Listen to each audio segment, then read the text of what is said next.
Okay. Recording in progress. नमस्कार भाइयों और बहनों, डिवाइन एस्ट्रो वास्तु संस्था की ओर से मैं श्री हर्षजित मेहता और मेरे सहयोगी मित्र श्री चेतन भाई गज्जर आप सभी का आज के अंक शास्त्र के लेक्चर में हार्दिक स्वागत करते हैं। आज दिनांक 21 सितंबर 2021 अंक शास्त्र।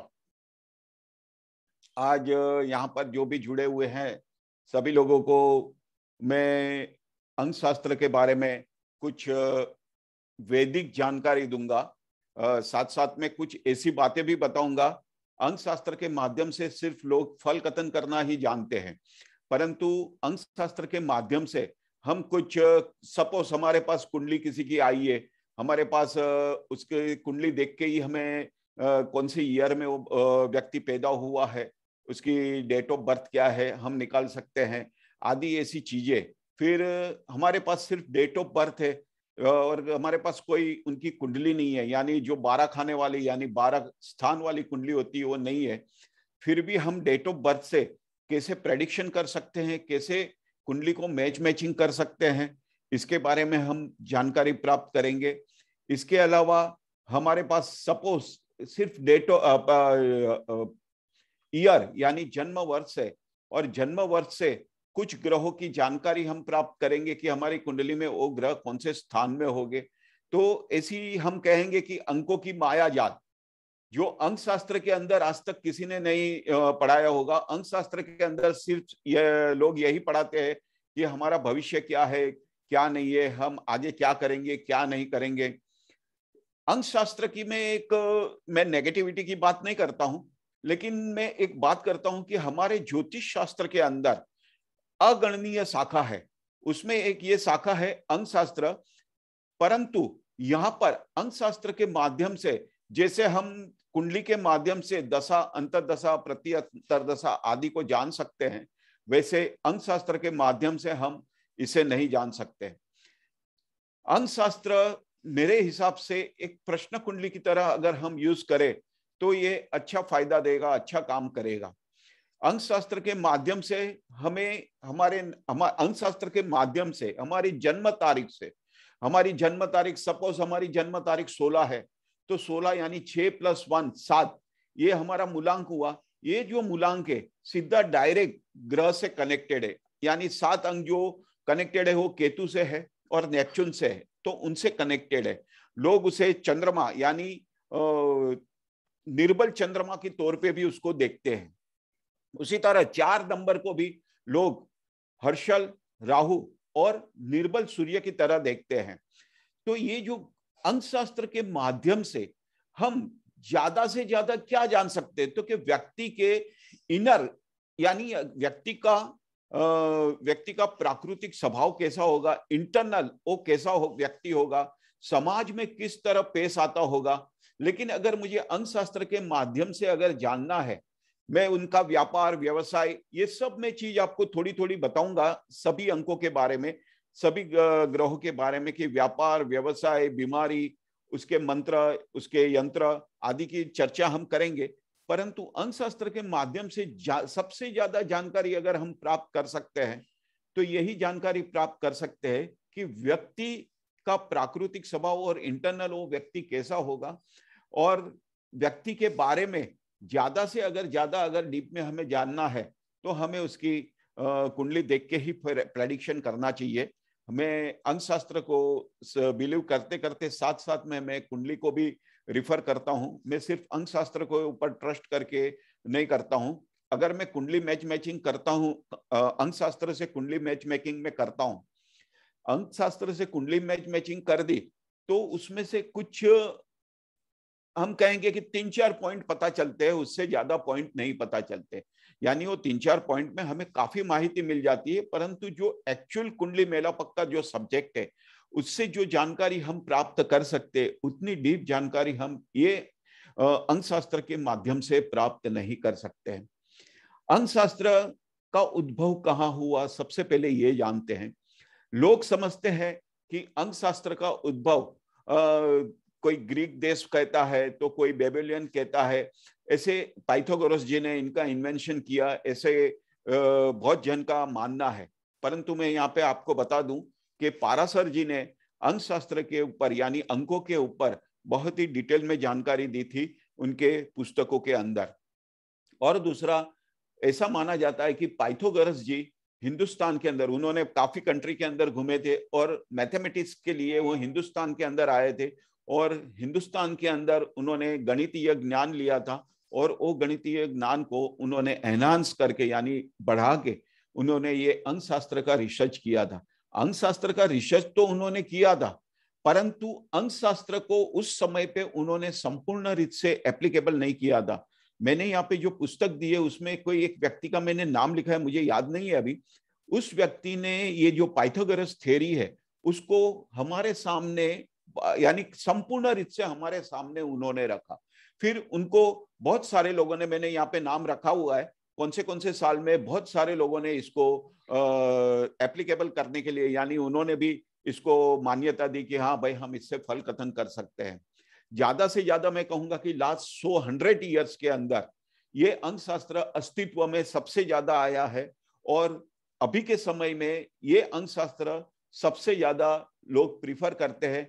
लेकिन मुझे ऐसा नहीं लग रहा है कि अंक शास्त्र से फल कथन करके हम अच्छा रिजल्ट प्राप्त कर सकते हैं। उदाहरण तौर पे हम देखें कि हमारी फिल्म इंडस्ट्री में कई लोगों ने अपने अंक शास्त्र के माध्यम से अपनी फिल्म के नाम चेंज किए हैं। तो क्या आप समझते हैं कि भाई उन्होंने अपनी अगली फिल्म के लिए ऐसा नहीं किया होगा? उन्होंने अपनी अगली फिल्म के लिए भी ऐसा कहा है, किया होगा। ऐसे ही आप देखते होंगे टीवी सीरियल में भी कोई नामी व्यक्ति है, वो भी अंक शास्त्र का काफी उपयोग करते हैं। और अभी देखते होंगे आप सीरियल, तो अभी मीन्स उसका अस्तित्व नहीं दिख रहा है टीवी चैनलों के ऊपर। तो इसको हम इतना ऑथेंटिक नहीं मान सकते हैं, क्योंकि 2 अंकों को जोड़ के, 3 अंकों को जोड़ के ये हमें क्या रिजल्ट मिल सकता है मुझे पता नहीं है।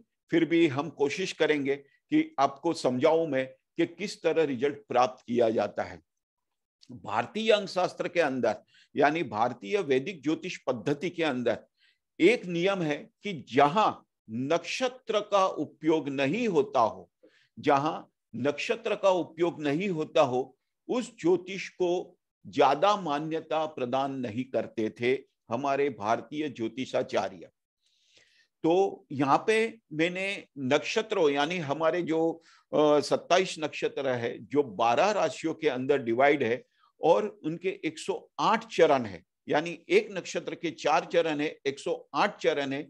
ये 108 चरण के जो व्यंजन, हम कहेंगे कि स्वर और व्यंजन जो है, उसको मैंने जो अंक लिख के दिए हैं, उस अंक के माध्यम से अगर हम डीपली जाते हैं तो हमें वैदिक ज्योतिष अनुसार अंक शास्त्र के अंदर बहुत ही अच्छा रिजल्ट मिल सकता है, बहुत ही अच्छा रिजल्ट मिल सकता है।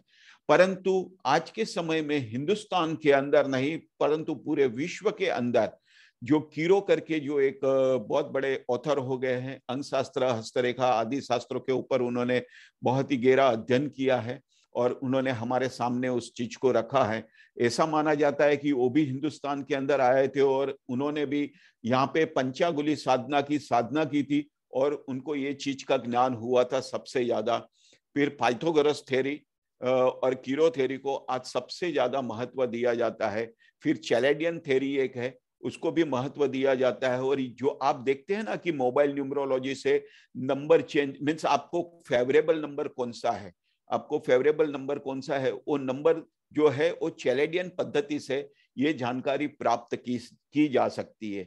अभी मैं एक बात करूं कि हमारे जो वास्तुशास्त्र का जो हमारा जो सब्जेक्ट है यानी विषय जो है, उसमें आपको पता होगा, जो यहाँ पे वास्तु कंसल्टिंग वगैरह करते होंगे उनको पता होगा कि वास्तुशास्त्र के अंदर ऐसे 30 से 40 सूत्र है, 30 से 40 सूत्र है जो संपूर्ण अंक शास्त्र के ऊपर रचित किए गए हैं। और उसके माध्यम से प्राचीन समय में राजाओं के महल प्लस जो नगर के अंदर जो बड़े श्रेष्ठी यानी जो हम कहेंगे कि व्यापारी आदि जो लोग थे, बड़े बड़े लोग थे, उनके घरों की रचना की जाती थी। यानी संपूर्ण न्यूमरोलॉजी के बेस के ऊपर गणितीय गणना करके राजा का महल कैसा होना चाहिए। उसी तरह अगर हम बात करें तो हमारी जो जितने भी मंदिर है, मस्जिद है, देरासर है, या तो जो भी है, उसकी जो भी रचना हुई है वो भी अंक शास्त्र के माध्यम से हुई है। प्लस हमारे जो मंदिरों में जो भी मूर्तियां हैं उनकी समझो हम कहें कि ये एक फिंगर है, तो ये फिंगर कितनी लंबी होनी चाहिए, इसे कितनी चौड़ी होनी हो चाहिए, ये सबका माप हमारे पुस्तकों के अंदर दिया हुआ है। प्राचीन समय में इसको उंगल के माध्यम से लिया जाता था। उंगल का मतलब क्या, लोग समझते एक उंगल यानी ए भाग, ये पूरी उंगल ऐसा समझते थे। एक उंगल यानी कौन सा भाग, क्योंकि ये जो मध्यमा उंगली है हमारी, ये मध्यमा उंगली का ये जो मध्य का पोर है, उसको एक मध्य का पोर जो है उसकी जो यानी हम कहेंगे कि जो माप है 1 इंच जितना है कि पौना इंच जितना है, उस माप को एक उंगल कहा जाता था। उस माप को एक उंगल कहा जाता था। लोगों की ऐसी मान्यता है कि ये एक उंगल यानी ये ऐसे गिनते थे या तो ऐसे गिनते थे, ऐसे नहीं है तो ऐसे गिनते थे कि ये मध्य पोर है, उसको एक उंगल किया कहा जाता था। ऐसे मैंने ऐसे 30 से 40 सूत्र के ऊपर मैंने खुद ने रिसर्च करके मैंने एक पुस्तक लिखी हुई है मेरी खुद की, यानी वास्तु के ऊपर, कि कौन से सूत्र को सबसे ज्यादा उस समय में महत्व दिया जाता था और आज के समय में उसमें से कुछ ही सूत्र का उपयोग हमारे अंक शास्त्र से उपयोग करके हमारे वास्तु की रचना की जाती है। जैसे नक्षत्र, तिथि, वार, योग, करण, इसका उपयोग करके ही हमारे वास्तु के अंदर वास्तु का निर्माण किया जाता है। और मैं आपको कहूंगा कि बहुत ही प्रैक्टिकल, मैंने बहुत सारे वास्तु किए हैं, उसके अंदर मैंने बहुत ही प्रैक्टिकल देखा हुआ है। मैं एक घर की बात करता हूं कि वहां पे लिखा हुआ है कि काकाय, तो 7वीं के 8वीं काकाय, 7वीं 5वीं के ऐसे कुछ 7वीं के 8वीं काकाई है, वो द्वाक्षांश आय यानी ओ आई जिस घर की होती है, वो घर के अंदर स्त्री का प्रकोप यानी स्त्री की दादागिरी सबसे ज्यादा होती है। मैं एक जन के घर पे वास्तु करने गया था तो मैंने ये देखा कि भाई उनके घर के अंदर स्त्री का पावर सबसे ज्यादा है। तो जनरली मैंने उसके घर का स्क्वायर फीट पूछा, क्योंकि बिल्डर लोग आजकल स्क्वायर फीट यानी कारपेट एरिया में भी देते हैं, सुपर बिल्टअप में देते हैं, डबल सुपर बिल्टअप में देते हैं। तो मैंने उनके कारपेट एरिया को निकालकर मैंने उनको बताया कि भाई आपकी ये काकाई है और ये काकाई की वजह से आपको घर के अंदर ये तकलीफ हो रही है। तो अंक का उपयोग वास्तु के अंदर बहुत ही भारी मात्रा में किया गया है, बहुत ही, मैं कहूंगा कि बहुत ही ज्यादा मात्रा में किया गया है। और वो ज्यादा ऑथेंटिकल भी है क्योंकि उधर मेजरमेंट सबसे ज्यादा इंपॉर्टेंट है। परंतु यहाँ पे हम देखें कि व्यक्ति के साथ क्या जुड़ा हुआ है, तो कि व्यक्ति के साथ सबसे ज्यादा इंपॉर्टेंट क्या है, तो कि व्यक्ति के सबसे ज्यादा इंपॉर्टेंट है उसकी डेट ऑफ बर्थ। अभी डेट ऑफ बर्थ में हम देखेंगे तो कि किसी व्यक्ति का जन्म 16 तारीख को हुआ है, तो 16 तारीख को सिंगल नंबर में कन्वर्ट करना है, यानी एकल नंबर में उसको लेके आना है, और उसका जो ग्रह है उसको, उसकी जो प्राकृतिक गुण है वो प्राकृतिक गुण उस व्यक्ति के अंदर पाए जाएंगे, परंतु अंक शास्त्र के अंदर जैसे कहूंगा कि मूलांक है, भाग्यांक है, नामांक है, ऐसे जन्मांक है, मासांक यानी जन्मांक, मासांक और वर्षांक, ये तीनों का टोटल यानी समझो मैं कहूंगा कि 16/5/1969 में कहूंगा तो 1969, 9 और 1 10, 19, 19 और 6 25 और 7 यानी 16 यानी 7, 5 और 7, ये तीनों अंकों का प्रेडिक्शन कंबाइंड करके नहीं किया गया है, ये तीनों अंकों का प्रेडिक्शन सेपरेटली किया गया है, यानी जन्मांक का सेपरेटली, मासांक का सेपरेटली और वर्षांक का सेपरेटली ऐसे किया गया है। ऐसे शास्त्र यानी उन्होंने उस पद्धति के अंदर 999 इतने प्रेडिक्शन दिए हैं कि आप मासांक, जन्मांक, मासांक और वर्षांक, ये तीनों के नंबर अलग अलग लेके आप प्रेडिक्शन कर सकते हैं। ऐसा उन्होंने 999 नंबर तक का प्रेडिक्शन दिया हुआ है। इस अंक शास्त्र इतना वास्ट है कि हम समझ नहीं सकते कि किस माध्यम से हमें प्रेडिक्शन करना चाहिए, परंतु सबसे ज्यादा इंपॉर्टेंट है व्यक्ति का मूलांक और व्यक्ति का भाग्यांक। उसके बाद तीसरे क्रमांक पर आता है व्यक्ति का नामांक।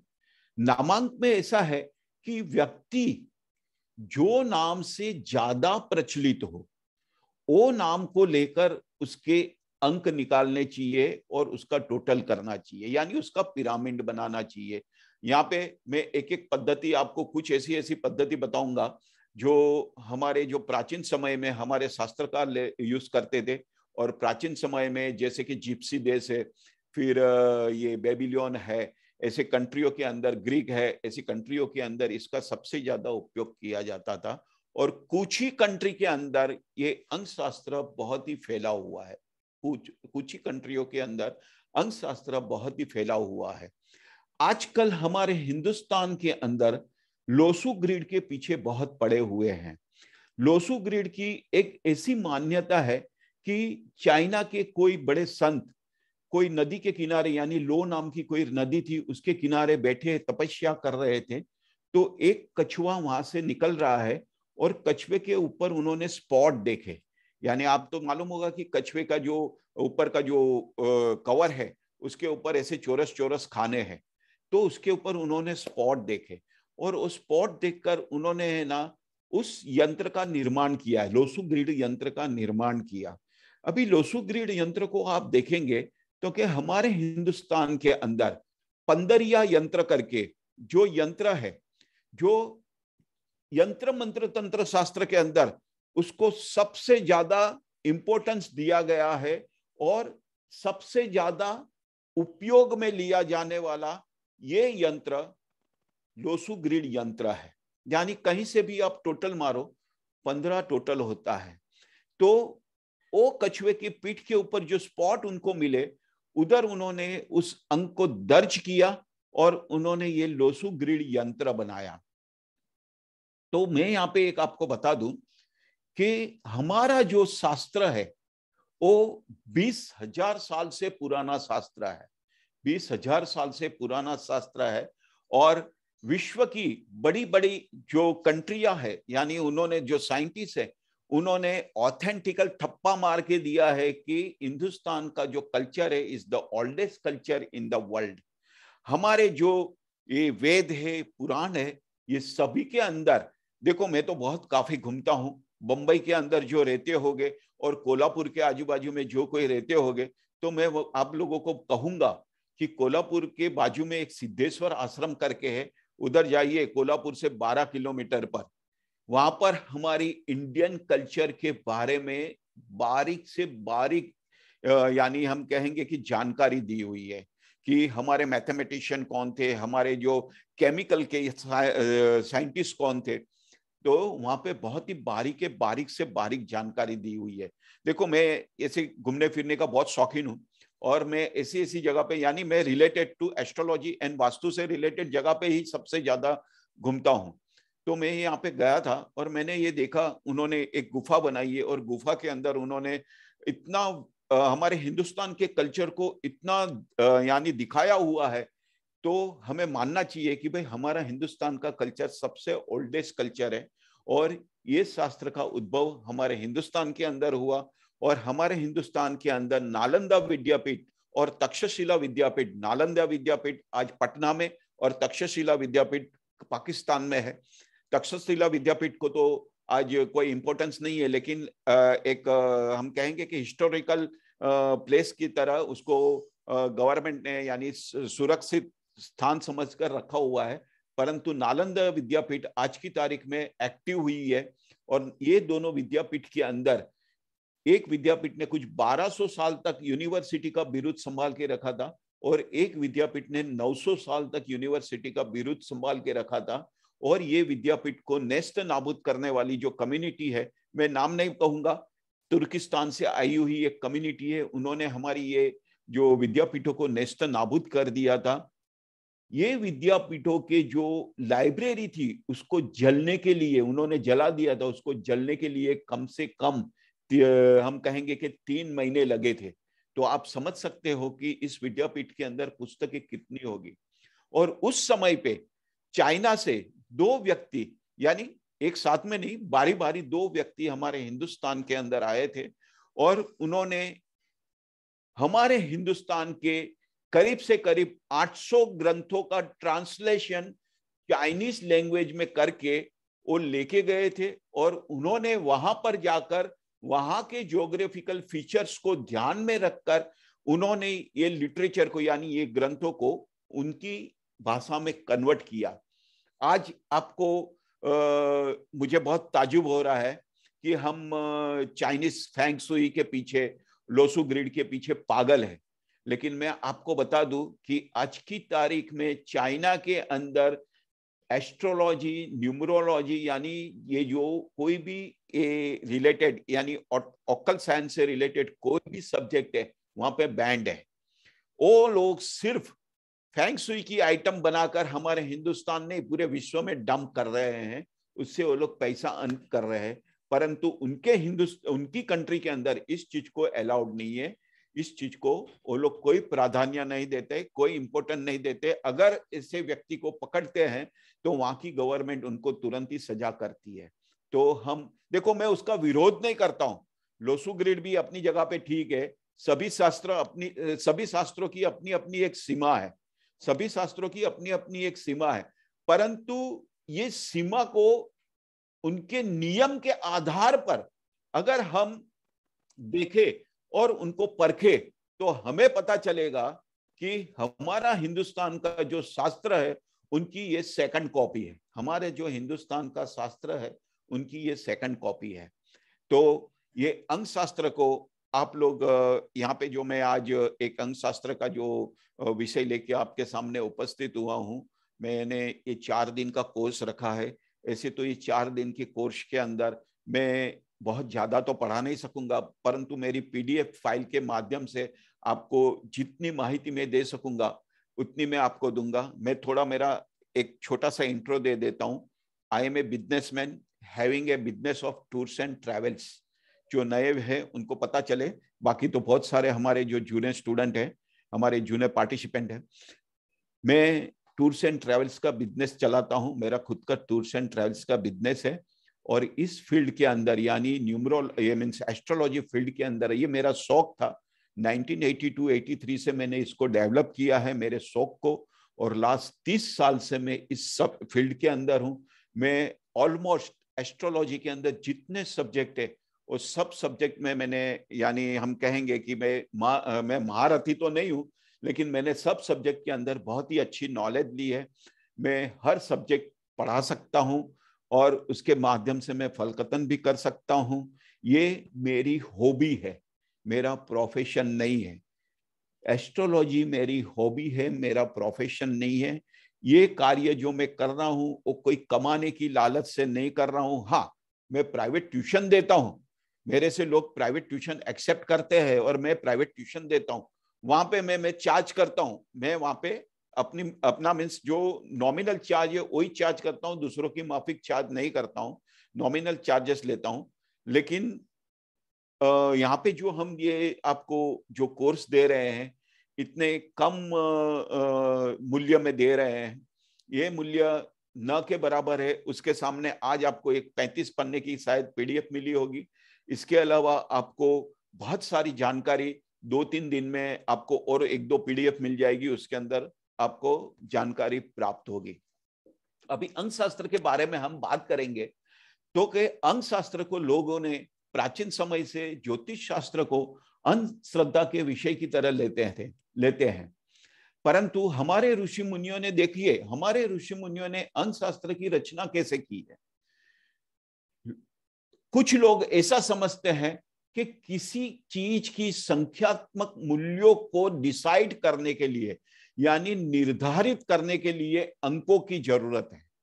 तो ये बात सही है, ये बात बहुत ही सही है कि किसी भी चीज की कीमत यानी हम कैसे निर्धारित कर सकते हैं।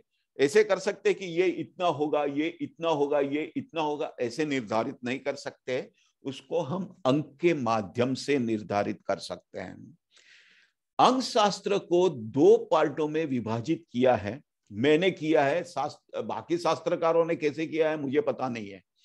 मैं एक एंशियंट यानी हमारा जो प्राचीन अंक शास्त्र है उसको मैं गिनती में लेता हूं, और दूसरा जो है अर्वाचीन यानी आज के समय में जिसका उपयोग सबसे ज्यादा किया जाता है। यहाँ पे मैंने मेरी किताब में, आज की किताब में जो दिया है उसमें मैंने कुछ 6-7 पद्धतियां आपको दी है कि किस माध्यम से उसके अंदर प्रेडिक्शन किया जाता है, किस माध्यम से उसको उपयोग में लिया जाता है।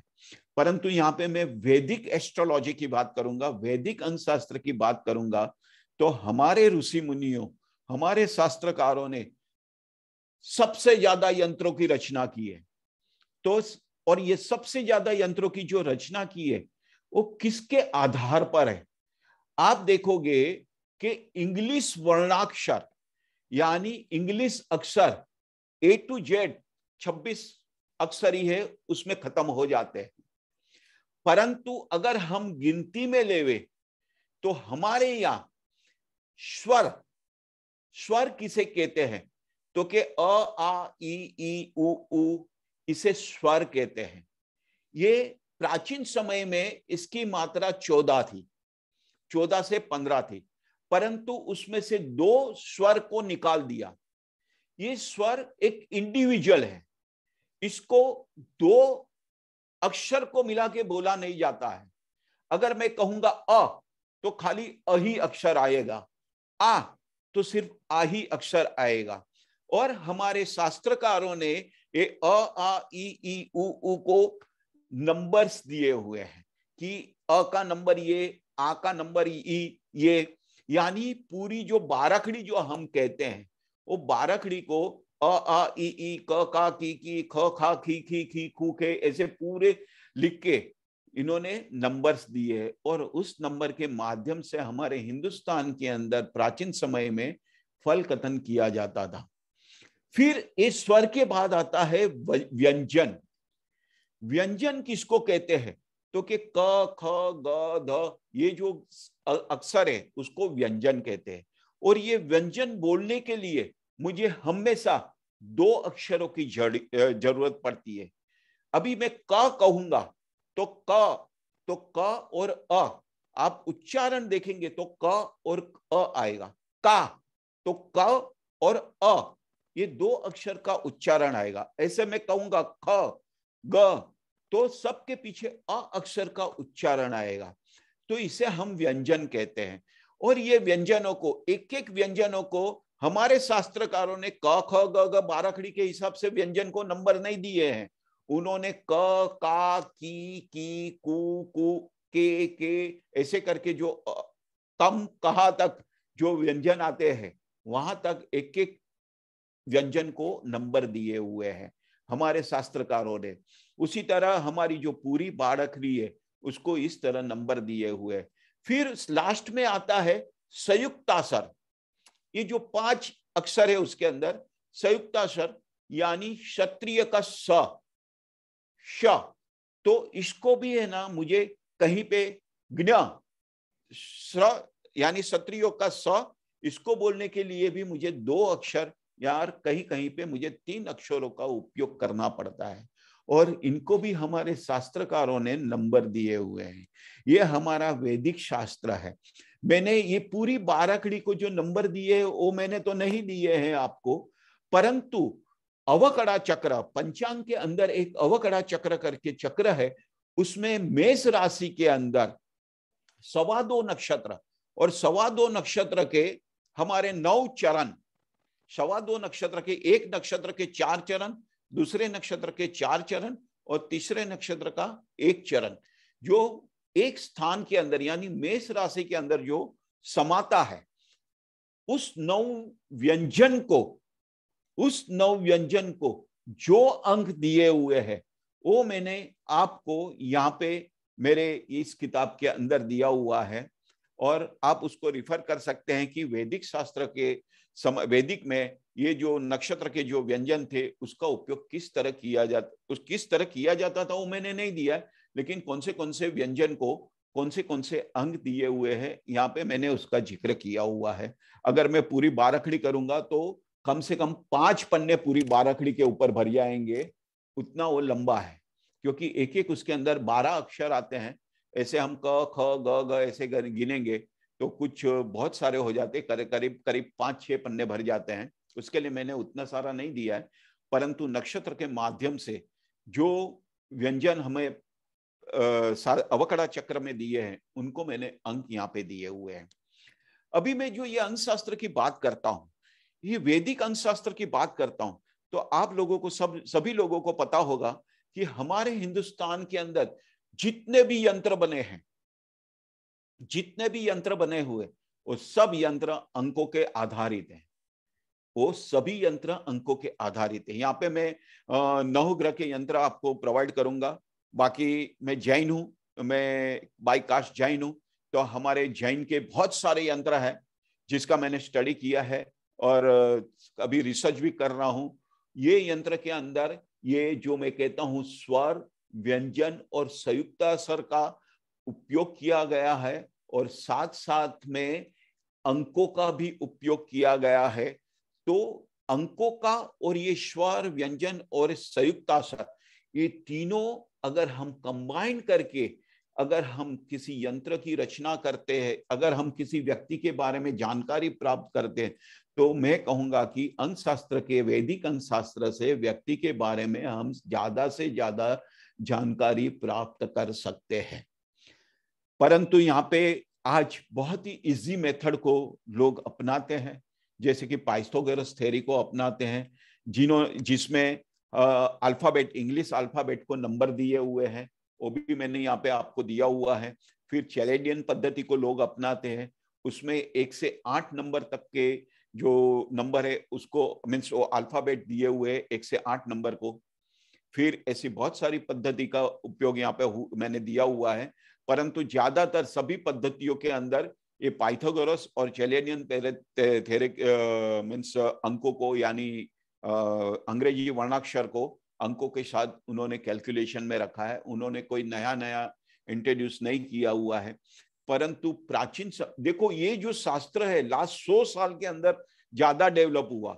प्राचीन समय में जो अंकों को मैंने यहाँ पे एक किसी पद्धति के अंदर मैंने दिया है कि प्राचीन समय में इसके जो अंग्रेजी के वर्णाक्षर थे वो याद रखना बहुत ही कठिन था और उसके ये वर्णाक्षर को ये अंक दिए थे, परंतु लोगों को ये याद रखना और जानना बहुत ही कठिन पड़ता था। उसके लिए उन्होंने उसमें कुछ फेरफार किए और उन्होंने अंग्रेजी वर्णाक्षर के हिसाब से उसको 1 से 8 अंक को दिया है, 1 से 8 अंक दिए हैं। 9 अंक क्यों नहीं दिया हुआ है? हमारे शास्त्रकार 9 अंकों को सबसे ज्यादा महत्व देते हैं। 9 अंक क्यों नहीं दिया गया? 9वां अंक क्यों नहीं दिया गया? लोग समझते हैं कि 9वां अंक आध्यात्मिकता से जुड़ा हुआ है, रहस्यता से जुड़ा हुआ है, उसके लिए यानी आध्यात्मिक ईश्वर इससे जुड़ा हुआ है, उसके लिए उसका इंट्रोडक्शन नहीं दिया हुआ है। तो यहाँ पे मैं आपको अंकों के बारे में बताता हूँ। एक अंक है वो सूर्य का अंक है। सूर्य का अंक है वो हमारी आत्मा है। अभी देखो यहाँ पे मैं इन शॉर्ट आपको बता रहा हूं कि मेलापक के अंदर किस तरह मेलापक, अंकों से किस तरह मेलापक किया जाता है। ये थोड़ा आज हम टॉकेटिव करते हैं, फिर कल से हम हमारे जो एक्चुअल जो पोर्शन है उसको हम स्टार्ट करेंगे। आज हम जो ये थ्योरियां जो यहाँ पे दी हुई है वो सभी थ्योरियों के बारे में हम थोड़ा बहुत जानेंगे।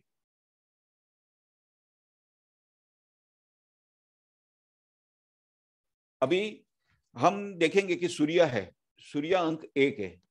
अभी 1 अंक सूर्य को दिया हुआ है, 2 अंक चंद्र को दिया हुआ है, 3 अंक गुरु को दिया हुआ है, 4 कुछ शास्त्रकारों के मतों के अनुसार राहु है, कुछ शास्त्रकारों के मतों के अनुसार हर्षल है और कुछ शास्त्रकारों के मतों के अनुसार उसको निर्बल सूर्य की गिनती में लिया हुआ है।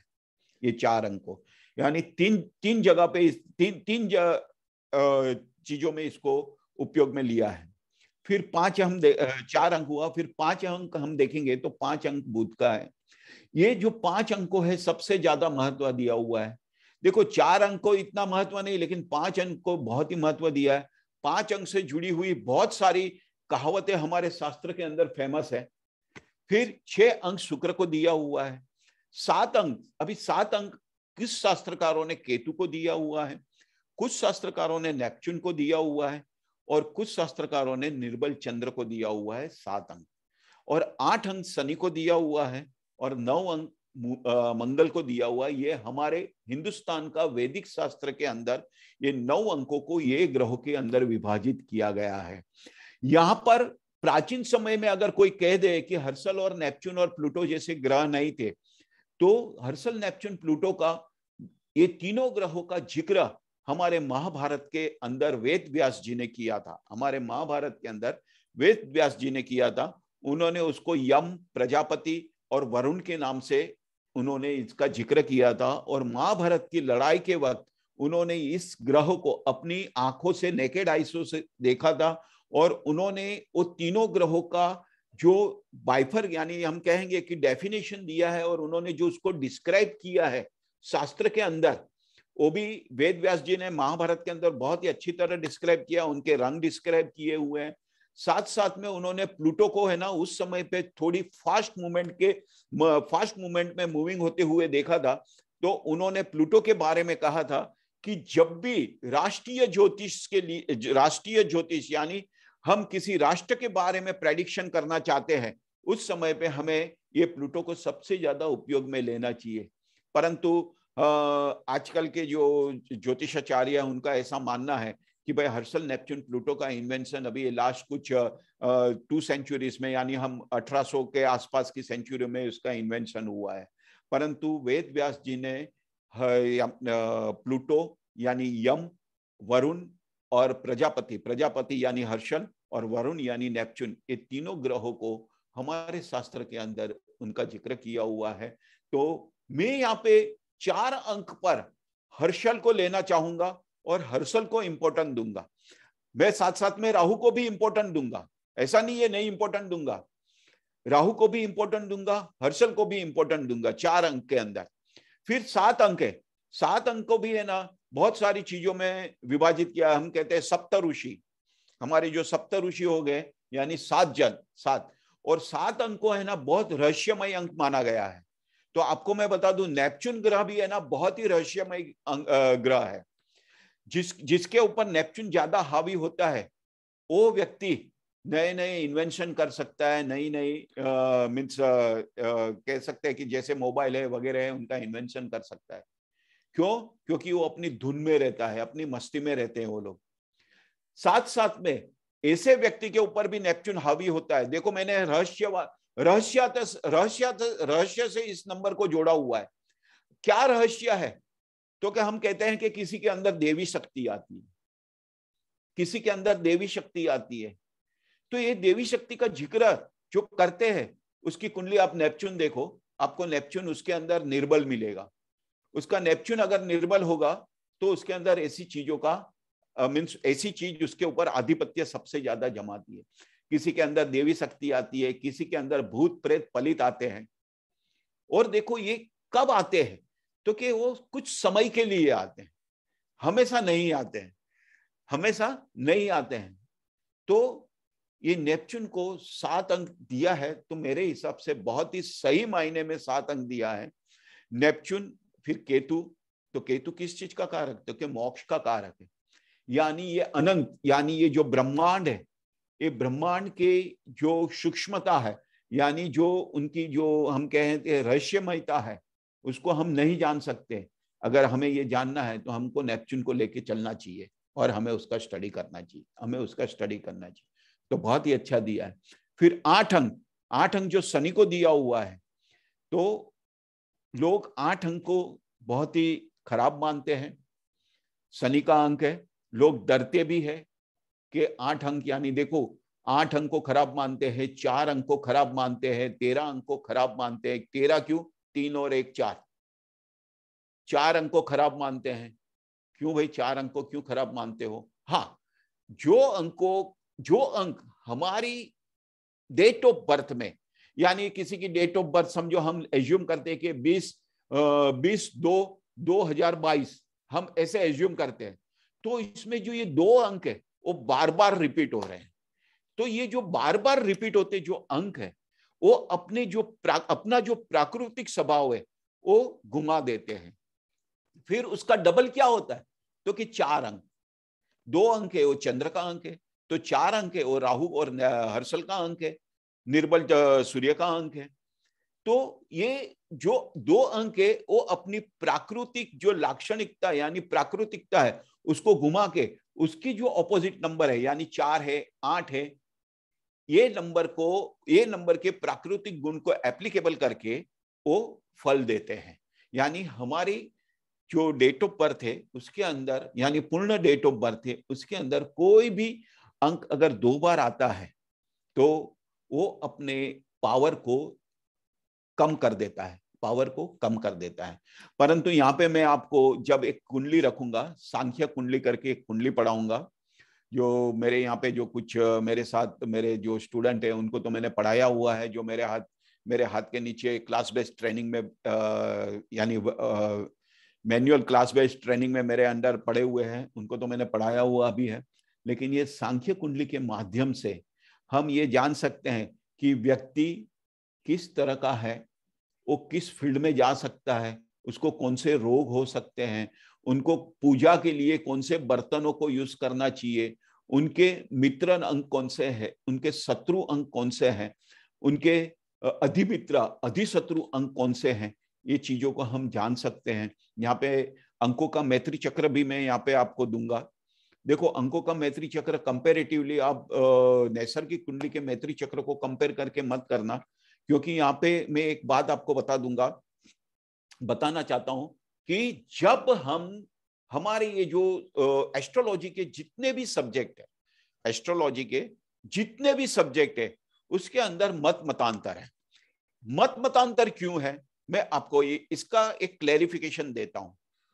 साउथ की एस्ट्रोलॉजी, नॉर्थ की astrology, eastern side, western side, इस सब जगह पे जो एस्ट्रोलॉजी यानी जो ये पुस्तकों का निर्माण हुआ है, जो राइटरों ने, जो शास्त्रकारों ने जो किताबें लिखी है, वो किताबें उन्होंने वहां के ज्योग्राफिकल फीचर को देख के लिखी हुई है।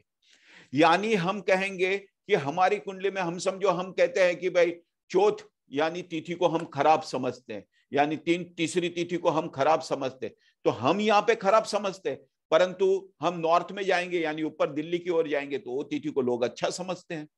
तो ऐसा क्यों? क्योंकि ऐसा इसके लिए कि ज्योग्राफिकल फीचर, अगर मैं कहूंगा कि चेन्नई कहाँ आया, तो बराबर इक्वेटर लाइन के ऊपर आया, तो वहां पे ज्यादातर लोग काले हो गए,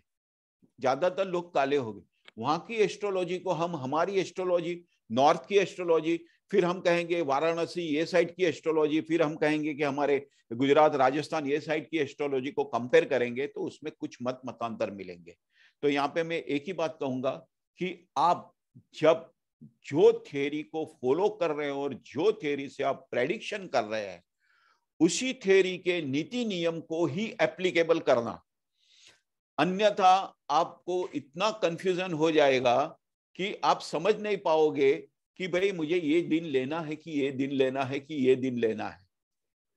तो जो सब्जेक्ट यानी जो विषय को आप फॉलो कर रहे हैं प्रेडिक्शन के लिए, उसी विषय के अंदर दिए हुए नीति नियम को ही एप्लीकेबल करना, अन्यथा आपको तकलीफें आएगी। उसी तरह अंकशास्त्र के अंदर जो 5-6 पद्धतियां है, उसके अंदर यहाँ पे मैंने प्रेडिक्शन पार्ट ज्यादा नहीं दिया है, मैं कुछ जो वैदिक ज्योतिष का जो प्रेडिक्शन पार्ट है वो मेरी दूसरी किताब में मैं आपको दूंगा। लेकिन हम देखेंगे कि Pythagoras theory, Chaldean therapy, Hebrew therapy, फिर कबाला थेरेपी, जिप्सी थेरेपी, ये सभी थेरेपी के अंदर प्रेडिक्शन पार्ट कुछ अलग अलग है। अभी मैंने पाइथागोरस थेरेपी की बात करूंगा तो उन्होंने 1 से लेके 9 अंकों ऐसा कहा कि ये अंक सभी का प्रतिनिधित्व करते हैं। तो सभी अंक सभी अंकों का प्रतिनिधित्व नहीं कर सकते हैं, क्योंकि सूर्य एक ही ऐसा ग्रह है जिसको सोलर सिस्टम का यानी ये सभी ग्रहों का राजा माना गया है, तो ये अंक 1। उसके पहले जो अंक आता है वो अंक है शून्य।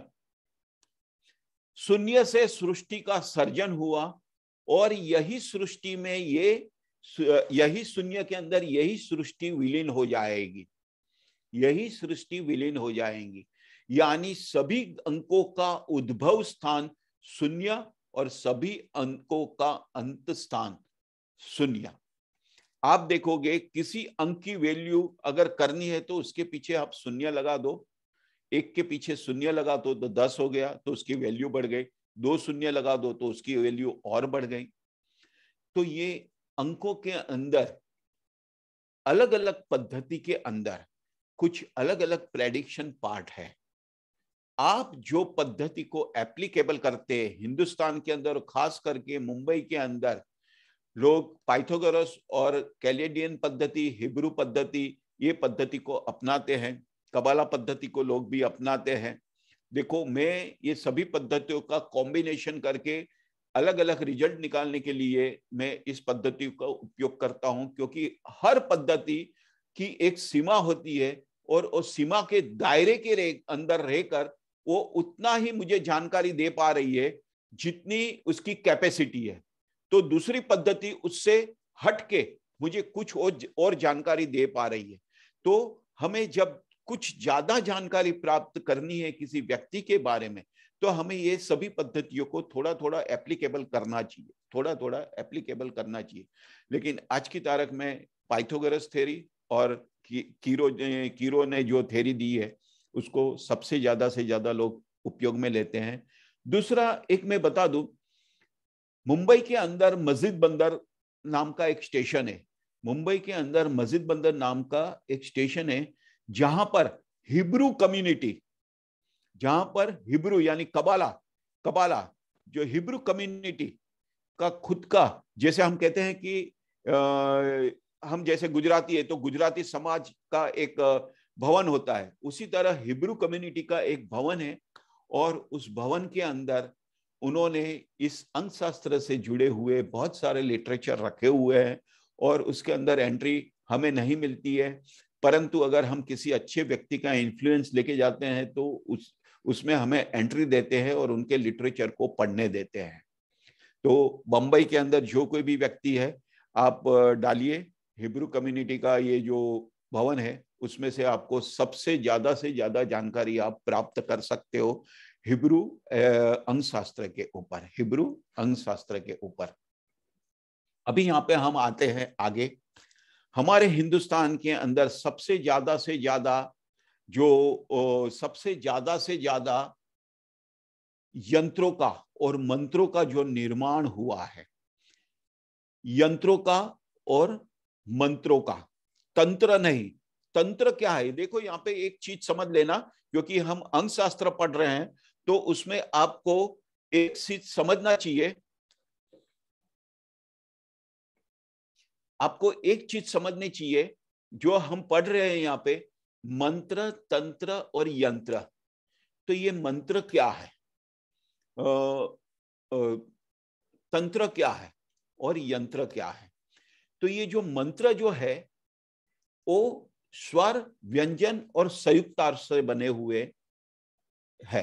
साथ साथ में कहीं कहीं स्थानों पर अंकों का भी जिक्र किया गया है, कहीं कहीं स्थानों पर अंकों का भी जिक्र किया हुआ गया है।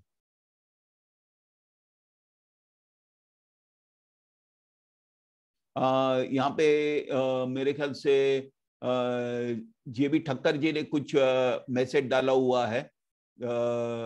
साहब તમે મેસેજ નાખ્યો છે ને? जेबी ठक्कर साहब, उन्होंने कुछ मैसेज डाला हुआ है, मार्क फोर्ड ऐसा कुछ उन्होंने मैसेज डाला हुआ है। तो आप सब लोग देख लेना, क्योंकि कैन सेथ एलियू ऐसा कुछ मैसेज डाला हुआ है, तो आप सब लोग उसको रिफर करना।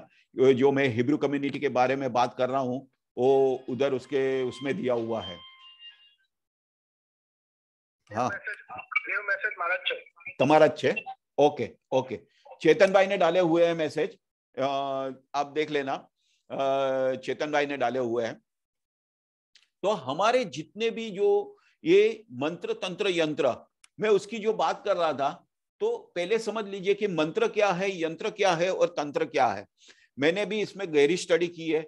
लोग ये हम कहते हैं कि महालक्ष्मी जी का यंत्र कौन सा है, ये महालक्ष्मी जी को प्रसन्न करने के लिए लोग यंत्र, कौन सा यंत्र का मैं नाम भूल गया, यंत्र का उपयोग करते हैं। लोग कहते हैं कि यंत्र का निर्माण करके हम हमारे मंदिर में रखें या तो हमारे घर में रखें तो हमें बहुत ही लक्ष्मी जी का फायदा होता है।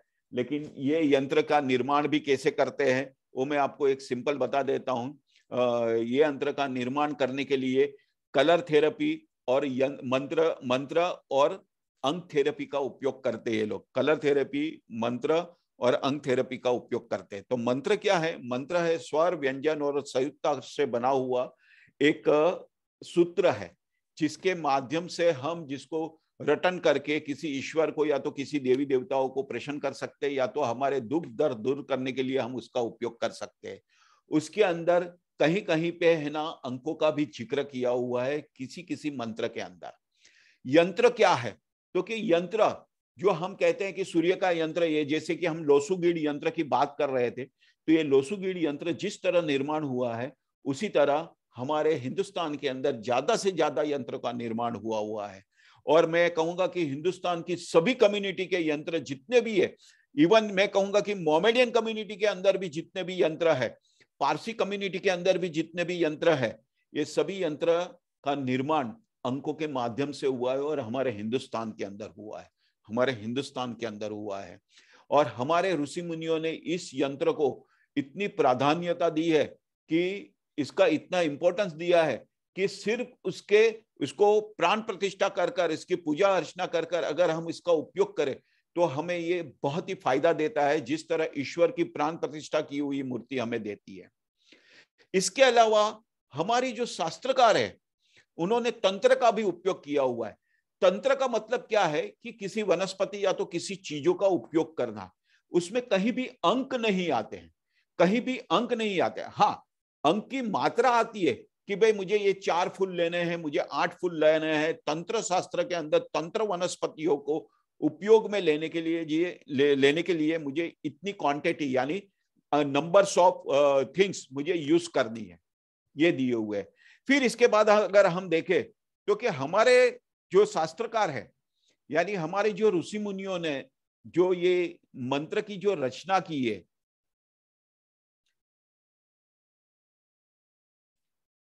हमारे ऋषि मुनियों ने जो मंत्र की जो रचना की है उसमें उन्होंने कुछ 3 प्रकार के मंत्रों की रचना की है।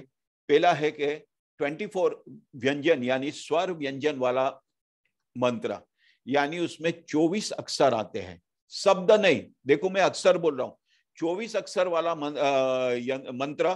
दूसरा है 32 अक्षर वाला मंत्र, दूसरा है 32 अक्षर वाला मंत्र, और तीसरा है 63 यानी 63 अक्षर वाला मंत्र।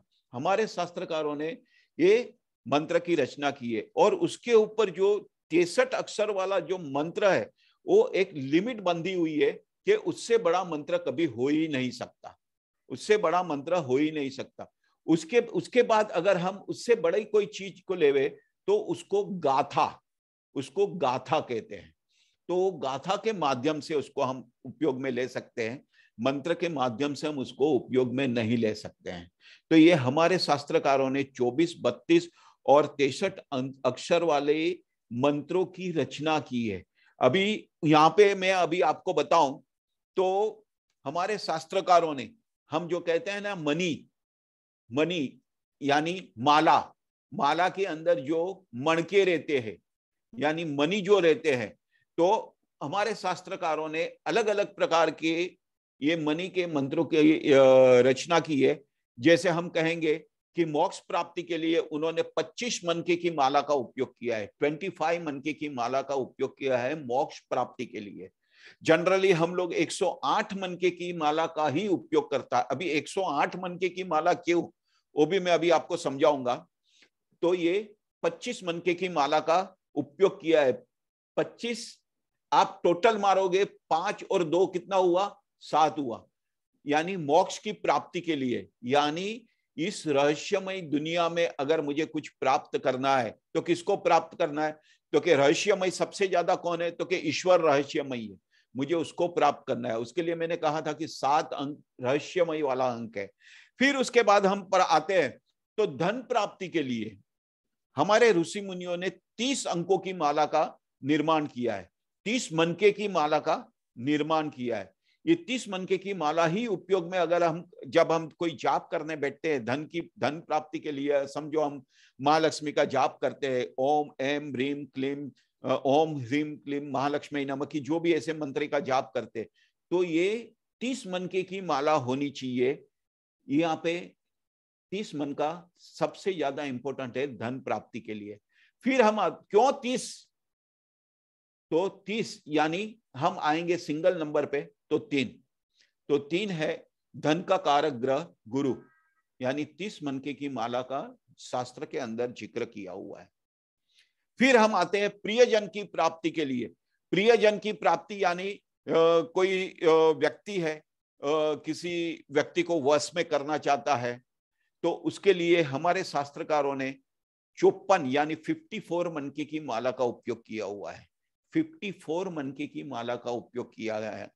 अभी 5 और 4 9, क्यों 54 मन का? तो प्रियजन की प्राप्ति में सबसे ज्यादा इंपॉर्टेंट क्या है?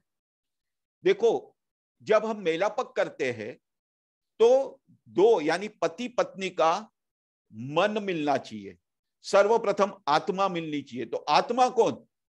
तो के सूर्य। फिर मन मिलना चाहिए, तो मन कौन? तो के चंद्र। फिर क्या मिलना चाहिए? तो के तन मिलना चाहिए, तो तन कौन? तो के शुक्र और मंगल। तन कौन? तो के शुक्र और मंगल। परंतु मंगल को सबसे ज्यादा इंपॉर्टेंट क्यों दिया हुआ है? क्योंकि अगर आप पढ़ेंगे तो क्या हमारे जो हिंदुस्तान कल्चर के अंदर, अभी मेला पक्का मैं सब्जेक्ट लेने वाला हूं आपका, उसके अंदर मैं आपको जो पढ़ाऊंगा कि हमारे हिंदुस्तान के अंदर कुछ आश्रमों का जिक्र किया हुआ है। वर्णाश्रम आश्रम है, फिर ऐसे आश्रम है जिसके अंदर हमें जब प्राचीन समय में किसी व्यक्ति को उसके अंदर पढ़ने बिठाया जाता था, और वो पढ़ने बैठता था, जब तक वो कमाने लायक नहीं हो जाता था उस आश्रम के अंदर उसको रहना पड़ता था। फिर वो वहां से बाहर निकल के फिर शादी ब्याह करता था। तो शादी ब्याह करता था, उसके पीछे उसका मुख्य हेतु क्या? क्योंकि शादी ब्याह करता था, उसके पीछे उसका मुख्य हेतु संतान प्राप्ति का रहता था। संतान प्राप्ति में वो पुत्र संतान की प्राप्ति को सबसे ज्यादा इंपॉर्टेंट देता था। क्यों पुत्र संतान प्राप्ति को सबसे ज्यादा इंपॉर्टेंट देता था? क्योंकि हमारे हिंदुस्तान के अंदर एक ऐसी मान्यता है कि अगर पुत्र हमारा अंतिम संस्कार करता है तो हमें मोक्ष की प्राप्ति होती है, या तो जो भी क्रिया कम करता है, यानी हमारा 12वां 13वां है, वो सब पुत्र ही कर सकता है, पुत्री नहीं कर सकती है। इसके लिए हमारे हिंदुस्तान के अंदर ये जो एक प्रथा है कि भाई पुत्र प्राप्ति की, तो ये पुत्र प्राप्ति की प्रथा जो है उसको प्राप्त करने के लिए मंगल ग्रह हमारा सबसे ज्यादा पावरफुल होना चाहिए। अगर मंगल ग्रह निर्बल होगा तो व्यक्ति संतान की प्राप्ति नहीं कर पाएगा। फिर उसके बाद आता है हर कार्यों की सिद्धि के लिए, यानी हमें पता नहीं हमें कुछ भी कार्य करना है परंतु उसमें हमें सिद्धि प्राप्त करनी है, तो वो कार्य की सिद्धि के लिए शास्त्रकारों ने 27 मनके की माला का उपयोग कहा है। क्यों 27 मनके की माला? वहां पे भी आप आ जाइए, 7 + 2 9। आपके पास अगर मंगल की ताकत नहीं है तो आप एनर्जेटिक नहीं है।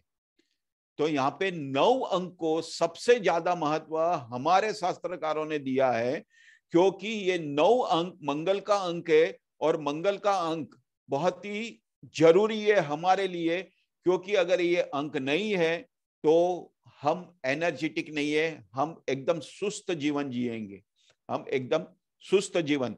तो 27 मनके की माला किसके लिए? तो कि हर प्रकार की सिद्धि के लिए। 108 मनके की माला हर प्रकार की सिद्धि के लिए। फिर साथ साथ में हम कहते हैं कि रुद्राभिषेक करते हैं, तो रुद्राभिषेक करने में भी 27 मनके की माला का उपयोग किया जाता है। रुद्राभिषेक में भी 27 मनके की माला का उपयोग किया जाता है। अभी ये सब हम अच्छे अच्छे कार्य की बात करते हैं, लेकिन आप देखते होंगे कि कुछ व्यक्ति दुष्ट कार्य करते हैं, कुछ व्यक्ति खराब कार्य करते हैं। हम कहते हैं कि किसी ने हमारे पे कुछ मेला किया है, किसी ने हमारे साथ कुछ बुरा किया, यानी कुछ ऐसी शक्ति का प्रयोग किया है जो हमें बर्बाद कर देवे। तो ऐसी शक्तियों का प्रयोग करने के लिए शास्त्र के अंदर 15 मनके की माला का उपयोग किया गया है। क्यों 15 मनके की माला? 15 का अगर आप टोटल करोगे तो 5 और 1 6, ये 6 अंक के अंदर स्थिरता नहीं है। शुक्र का अंक है, चंचल है, स्टेप बाय स्टेप बदलता है अपने आप को। उसके लिए 15 मनकों की माला का उपयोग हमारे शास्त्र के अंदर दुष्ट कार्य करने के लिए किया गया है। तो आप समझ सकते हैं, ऐसे तो बहुत सारी माहिती है हमारे शास्त्र के अंदर कि कौन से मंत्र के जाप के लिए कौन से मनके की माला करनी, कितने मनी की माला करनी चाहिए, कितने मनके की माला का उपयोग करना चाहिए, परंतु जनरली लोग 108 मनके की माला का उपयोग करते हैं। तो ये 108 मनके की माले के पीछे का रहस्य क्या है? तो आपको पता होगा कि जो हम इनहेल एक्सेल करते हैं और दिन में 21,600 बार हम सांस अंदर लेते हैं, 21,600 बार सांस हम बाहर निकालते हैं। परंतु हम रनिंग करके जाते हैं तो रनिंग में हमारे ज्यादा श्वास बाहर निकलते हैं और हमारी उतनी आयु कम होती है, क्योंकि हम व्यक्तियों की आयु यानी मनुष्य की जो आयु है वो किसके ऊपर निर्भर है? तो कि मनुष्य की आयु है उसकी सांस के ऊपर निर्भर है। उसकी यानी 69 ईयर में मर जाएगा, 59 ईयर में व्यक्ति मर जाएगा, उसके ऊपर निर्भर नहीं है। उसके लिए हमारे शास्त्र, योगिक शास्त्र के अंदर प्राणायाम को सबसे ज्यादा इंपॉर्टेंट दिया गया है।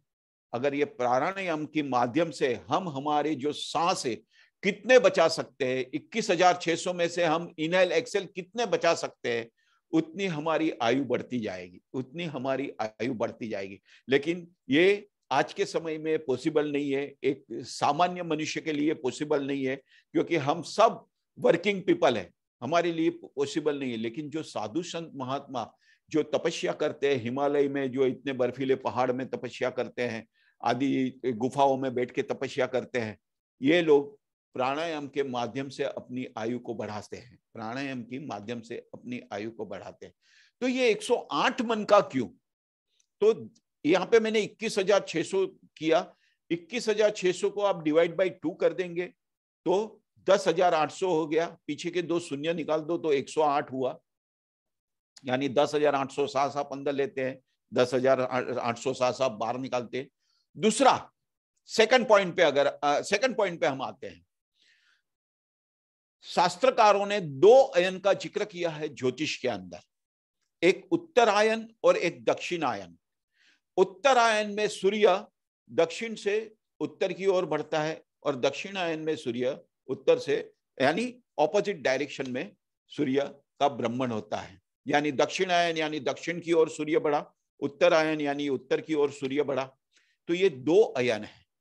ये 2 अयन यानी 360 डिग्री, 360 डिग्री।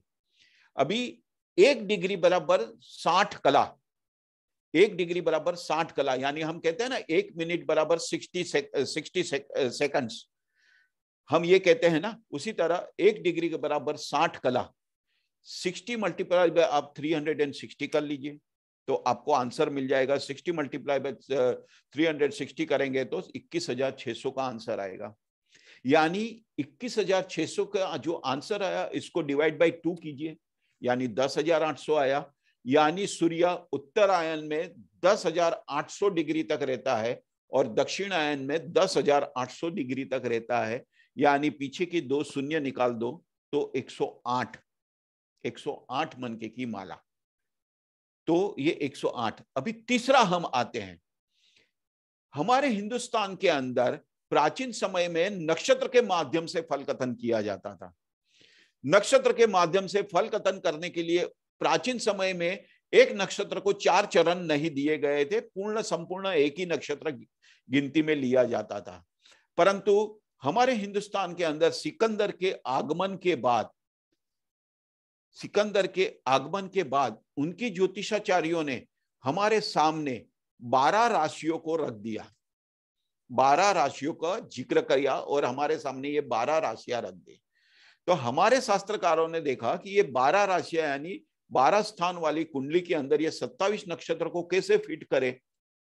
तो हमारे शास्त्रकारों ने क्या किया, एक एक नक्षत्र को 4 पार्ट में डिवाइड किया, जिसको हम पद या तो चरण कहते हैं, जिसको हम पद या तो चरण कहते हैं।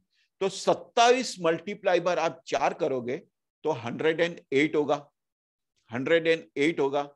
यानी हमारे जो नक्षत्र है उनके जो 4 पार्ट है यानी 4 चरण है, 4 पद है, यानी 108, यानी 108 मनके की माला, 108 मनके की माला। यानी हमारे शास्त्रकारों ने इस विषय को, इतनी अंकशास्त्र विषय को इतनी गहराई से समझा था और इतनी गहराई से लिया था कि उन्होंने हर स्थान पे, अगर हम हमारी कुंडली ले तो हमारी संपूर्ण कुंडली अंकों के माध्यम से बनी है, हमारी संपूर्ण कुंडली अंकों के माध्यम से बनी है। अगर मैं कहूंगा कि आपके कौन से ग्रह की महादशा चल रही है तो आप फटाक से कह दोगे कि मेरे सूर्य ग्रह की महादशा चल रही है। लेकिन मैं पूछूंगा कि भाई कितनी चली, तो आप कहोगे कि इतनी चली, इतनी चली, इतनी चली। नहीं, आप कहोगे कि भाई सूर्य की महादशा 6 साल की है तो उसमें 2 साल चल गई, अभी 4 साल बाकी है। यानी ये अंक आ गए। आपकी आयु अंकों के माध्यम से डिसाइड की जाती है। फिर कुंडली के अंदर जितने भी मैथमेटिकल कैलकुलेशन दिए हैं सब अंकों के माध्यम से दिए, सब अंकों के माध्यम से दिए। ठीक है, प्रेडिक्शन पार्ट है, वो हम कहते हैं कि स्वर व्यंजन यानी लिखा हुआ पार्ट है, परंतु ये प्रेडिक्शन करने के लिए हमें अंकों की सबसे ज्यादा जरूरत पड़ती है। क्यों अंकों की सबसे ज्यादा जरूरत पड़ती है? क्योंकि हमारी कुंडली के अंदर भी जो भी ग्रह है वो ग्रह के अंश, कला, विकला अंकों में दिए हुए हैं।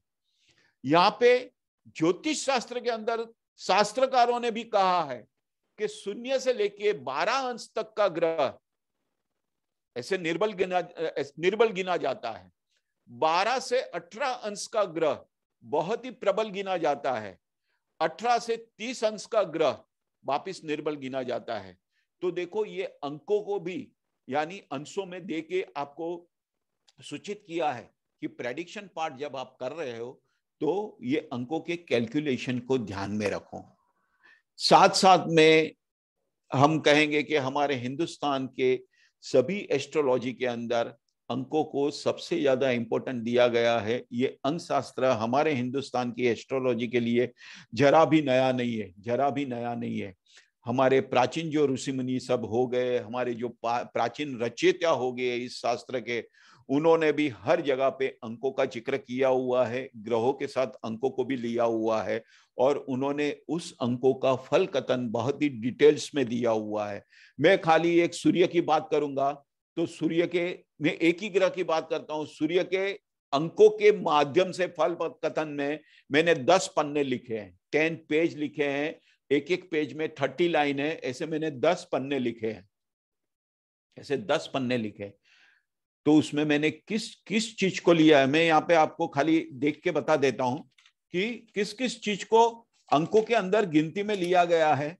तो कि भाई मित्र अंक कौन सा है, मित्र अंक के बाद मैत्री संबंध कौन से अंक वालों से रखना है, मित्र अंक दे दिया, मैत्री संबंध कौन से अंक वालों से रखना है, कौन से मित्र को हम सम यानी न्यूट्रल कैटेगरी में ले सकते हैं, कौन से अंक वाले मित्र को हम शत्रु कैटेगरी में ले सकते हैं। फिर विविध प्रवृत्ति यानी डिफरेंट टाइप्स ऑफ कार्य करने के लिए मुझे कौन सी तारीखों का उपयोग करना चाहिए। यहाँ पे मैं आपको दूंगा कि कौन से महीने में कौन सी तारीख सबसे ज्यादा शुभ है और कौन से महीने में यानी कौन से माह में कौन सी तारीख सबसे ज्यादा अशुभ है, यहाँ पे वो मैं आपको दूंगा। फिर हमारे जीवन में यानी एक अंक वाले के जीवन के अंदर महत्व के सिद्धिदायक वर्ष कौन से हैं, सहायता प्रदान करने वाले वर्ष कौन से हैं, मध्यम फल देने वाले वर्ष कौन से हैं, भाग्योदय वर्ष कौन से है, विवाह व्यापार करना है तो मुझे कौन से अंक वालों से विवाह और व्यापार करना है, ये मैंने डिस्क्राइब किया हुआ है इतने डिटेल्स में। फिर मुझे विवाह करना है तो कौन सी डेट से कौन सी डेट के मध्य जन्मे हुए व्यक्ति से मुझे विवाह करना है। फिर मुझे प्रणय यानी सिर्फ प्रेम का नाटक करना है। तो मुझे देखो ये थोड़ा खराब लगेगा लोगों को, परंतु लोग मेरे पास जब आते हैं ना, तो मेरे पास ऐसे भी क्वेश्चन पूछते हैं कि मुझे सिर्फ उससे घूमना फिरना है, मुझे उससे शादी नहीं करनी है। तो जनरली मैं लोगों को जवाब नहीं देता हूं। वास्तु में भी ऐसा मुझे क्वेश्चन पूछते हैं कि मेरे पिताजी या तो मेरे जो हमारे घर में बुजुर्ग है हमें बहुत ही परेशान कर रहे हैं, अभी वो जल्दी इस दुनिया से चले जावे, उसके लिए मुझे उसको घर में कौन से स्थान में सुलाना है। मुझे ऐसे प्रश्न भी पूछते हैं लोग, लेकिन मैं इस चीज का जवाब कतई ही नहीं देता हूं, क्योंकि मैं क्यों ऐसा पाप भुगतूं कि वो बेचारे को मैं क्यों मारूं, वो बेचारे से किसी लड़की या तो किसी लड़के से ये व्यक्ति क्यों धोखा करे। तो मैं जवाब नहीं देता हूं। फिर भी मैंने यहाँ पे दिया है, किसी से प्रणय करना है तो कौन से अंक वालों से प्रणय करना है और कौन से तारीख से और तारीख के बीच में जन्मे हुए व्यक्ति को प्रणय करना है। यानी ये इंडिविजुअल 1 से 9 अंकों के लिए सबके लिए मैंने ये बनाया हुआ है। कौन से मित्र मुझे सहाय करने वाले होंगे, देखो मैंने यहाँ पे मित्र अंक दे दिया, मित्र संबंध अंक दे दिया, लेकिन ये अंकों में से कौन से मित्र मुझे सपोर्ट करेंगे, यानी मेरे बुरे वक्त में मुझे काम आएंगे, उसको भी मैंने यहां पे दिया है। कौन से मित्र या तो मेरे कौन से गुरु मुझे, कौन से अंक वाले मेरे गुरु मुझे अच्छा मार्गदर्शन देंगे, ये भी मैंने इस चीज में लिया हुआ है। मेरे लिए कौन सा वार, यानी रविवार को हम पहला दिन गिनते हैं, सोमवार को दूसरा दिन गिनते हैं, यानी ये कौन सा वार 1 अंक वाले यानी 1 से 9 अंक वाले लोग के लिए शुभ है। फिर जीवन के महत्व के वर्ष और महत्व के अंक, फिर शुभ मास मंथ महीना, अशुभ मास मंथ महीना, फिर ये देखो उत्तम ऋतु, उस व्यक्ति के लिए उत्तम ऋतु कौन सी है, फिर उस व्यक्ति को सहायक नक्षत्र कौन से है, ये मैंने सब अंकों के माध्यम से गिन के मैंने नोट्स तैयार किए। फिर उनकी भाग्योदय दिशा, ये भी जो लोसु ग्रिड से लोग बताते हैं ना कि आपकी ये भाग्योदय दिशा, तो यहाँ पे मैंने वास्तुशास्त्र के अंदर काकिनी चक्र को उपयोग में लेके मैंने भाग्य की दिशा नक्की की है। मैंने काकिनी चक्र के ऊपर भी बहुत अच्छी किताब लिखी हुई है, लेकिन इट इज ओनली फॉर मेरे स्टूडेंटों के सर्कुलेशन के लिए ही मैंने बनाई हुई है। मैं बाहर कोई पब्लिश नहीं करता हूँ, मेरे स्टूडेंटों के सर्कुलेशन के लिए बनाई हुई है। तो उसको मैंने देख के ये भाग्योदय दिशा का निर्णय लिया हुआ है। फिर सहायक ज्ञाति यानी सपोर्टिंग ज्ञाति, हम यहाँ पे 4 वर्ण को लेते हैं, क्षत्रिय, शूद्र, ब्राह्मण और वैश्य। ये 4 वर्णों में से कौन से वर्ण की व्यक्ति मेरे लिए शुभ है, ये अंकों के माध्यम से डिसाइड करके मैंने यहाँ पे लिखा हुआ है। अंकों के माध्यम से शुभ रंग, अंकों के माध्यम से शुभ धातु, फिर अंकों के माध्यम से शुभ पूजा के बर्तन, यानी कौन से अंक वाले को कौन से बर्तनों को उपयोग में लेना चाहिए, जीवन के अंदर खाने पीने हर चीज के लिए उनके कौन सी धातु के चीजों को सबसे ज्यादा उपयोग में लेना चाहिए। फिर शुभ रत्ना, वो भी अंकों के माध्यम से और कितने कैरेट के।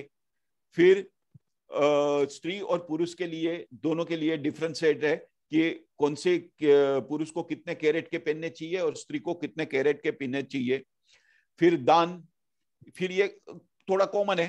फिर उनके लिए अशुभ देवता, फिर अंकों के माध्यम से डिसाइड किया है कि आराध्य देवता उनके कौन है, कौन से देवी देवताओं की उनका पूजा करनी चाहिए। अगर आपको देखना है, आपकी कुंडली से आपको देखना है, तो आप पंचम स्थान को देखिए, आपकी कुंडली में पंचम स्थान को देखिए।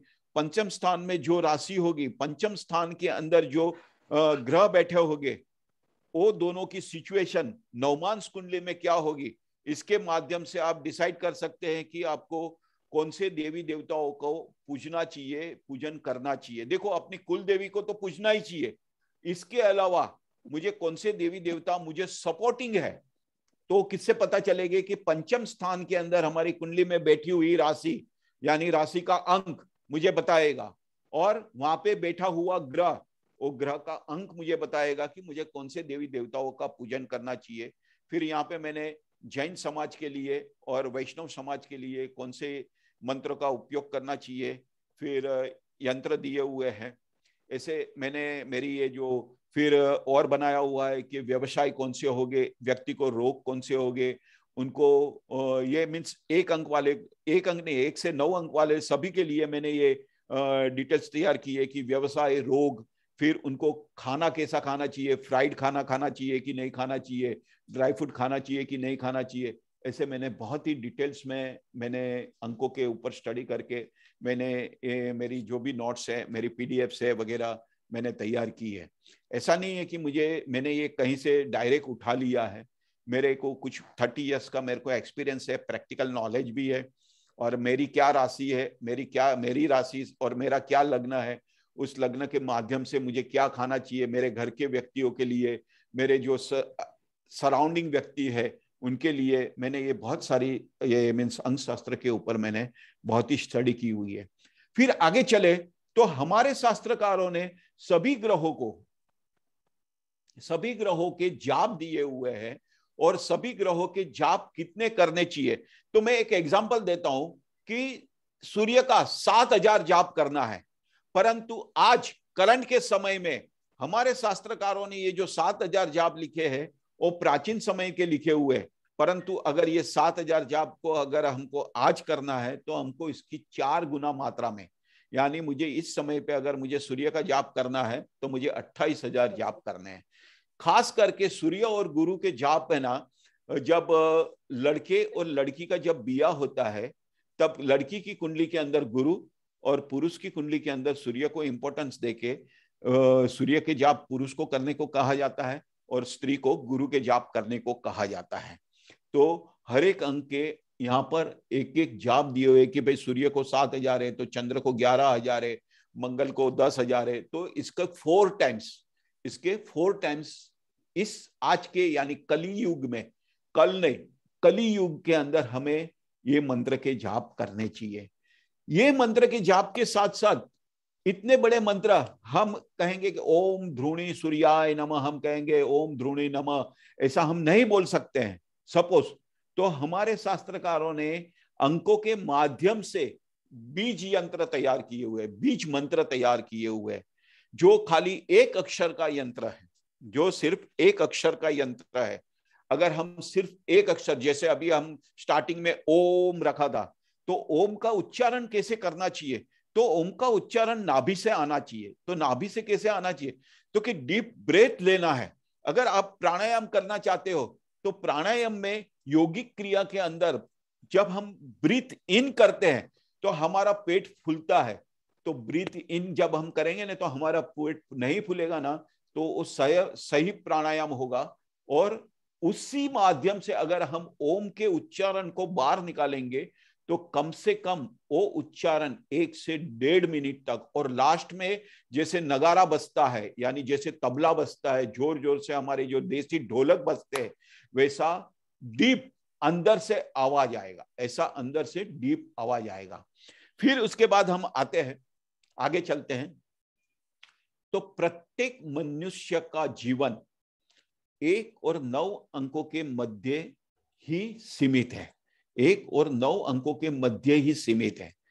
फिर उसके बाद जो आते हैं अंक, वो संयुक्त अंक होते हैं, जैसे कि 1 और 0 मिलके 10 बने, 1 और 1 मिलके 11 बने, 1 और 2 मिलके 12 बने, ये संयुक्त अंक है। इसका भी जिक्र शास्त्र के अंदर किया गया है जन्मांक के अंदर, कि 1 तारीख से लेके 9 तारीख तक जन्मे हुए व्यक्ति का फल, और 10 तारीख से लेके संयुक्त अंक यानी 1 और 0 को शनि की उपमा दी गई है, 0 को शनि का अंक कहा गया है, 1 और 0। फिर 11, 1 और 11 यानी सूर्य का, दोनों सूर्य के अंक हुए। तो 1 और 0 से लेके 10 से लेके 31, ये 10 से लेके 31 तक का फल भी अलग अलग है।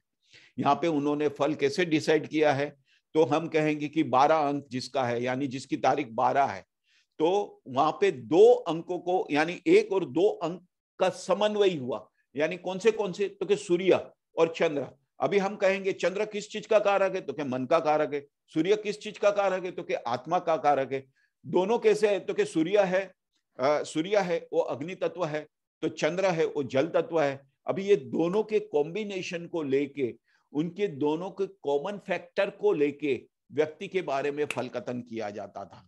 ये जन्मांक कभी शास्त्र में जन्मांक को 2 तरह से लिया जाता है, या तो सिंगल डिजिट नंबर करके या तो डबल डिजिट जो नंबर है, जो तारीख है, उसी तारीख को लेके ही प्रेडिक्शन किया जाता था। इसके पश्चात और प्रेडिक्शन का आगे का पार्ट अगर हम देखें तो व्यक्ति की जन्म तारीख, हम कहते हैं कि व्यक्ति की जन्म तारीख 16 है तो 7 अंक, मंथ है 12 तो 3 अंक, फिर डेट यानी हम कहेंगे कि भाई उसका बर्थ ईयर 1959 है तो के 8 अंक, तो के 7, 3 और 8 यानी 738 ये अंक हुए। तो 738 का फल की एक अलग अंक शास्त्र के अंदर जिक्र है। उसके अंदर 738 का फल क्या, वो बहुत ही विस्तार से दिया हुआ है। 7 यानी हम लेंगे केतु या नेपच्यून लेंगे, 3 होगा तो गुरु, और 8 लेंगे तो शनि।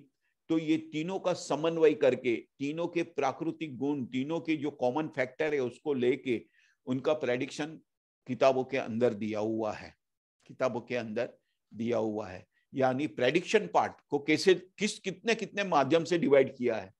फिर प्रेडिक्शन पार्ट में अगर हम आगे चले तो जन्म दिनांक और मास, ये दोनों का टोटल करके भी प्रेडिक्शन दिया हुआ है शास्त्र के अंदर। यानी जन्म दिनांक है 15 तो 5 और 1 6, और ये 6 यानी समझो 6 जून को वो पैदा हुआ, 15/6 को पैदा हुआ, तो 15/6 को पैदा हुआ तो 5 और 1 6, 6 और 6 12, 2 और 1 3, ये 3 का प्रेडिक्शन भी शास्त्र के अंदर दिया हुआ है। जन्म दिनांक का और मंथ में जन्मे हुए व्यक्ति का प्रेडिक्शन भी शास्त्र के अंदर दिया हुआ है। तो यहाँ पे बहुत सारी माध्यम से प्रेडिक्शन बहुत लोगों ने इंटरप्रिटेशन किए हुए हैं, लेकिन इंटरप्रिटेशन इतना करने के बाद भी सही रिजल्ट नहीं मिलता है। तो सभी व्यक्ति को किस में जाना चाहिए, तो सभी व्यक्ति को अपने मूलांक में जाना चाहिए। मूलांक इज द मेन नंबर, हम इसको कहते हैं रूलिंग नंबर, इसको हम कहते हैं रूलिंग नंबर। तो मेन नंबर है, मूलांक है। मूलांक नंबर हमारा बहुत ही मजबूत होना चाहिए। मजबूत यानी 1 से 9 नंबर सब मजबूत ही है, परंतु वो नंबर हमारे नामांक से और हमारे भाग्यांक से मैच होता है कि नहीं होता है। अभी मूलांक नंबर से भाग्यांक नंबर ज्यादा पावरफुल होगा तो मूलांक अपना अस्तित्व खो देता है, यानी अपना पावर घुमा देता है, अपना पावर घुमा देता है। तो यहाँ पे इस बात का ध्यान रखना चाहिए कि हमारा मूलांक बहुत ही पावरफुल अंक होना चाहिए, भाग्यांक से भी पावरफुल होना चाहिए। अभी मूलांक 1 है तो भाग्यांक 8 है, तो 1 अंक सबसे ज्यादा पावरफुल हुआ, शनि कम पावरफुल हुआ क्योंकि 1 ये सूर्य है।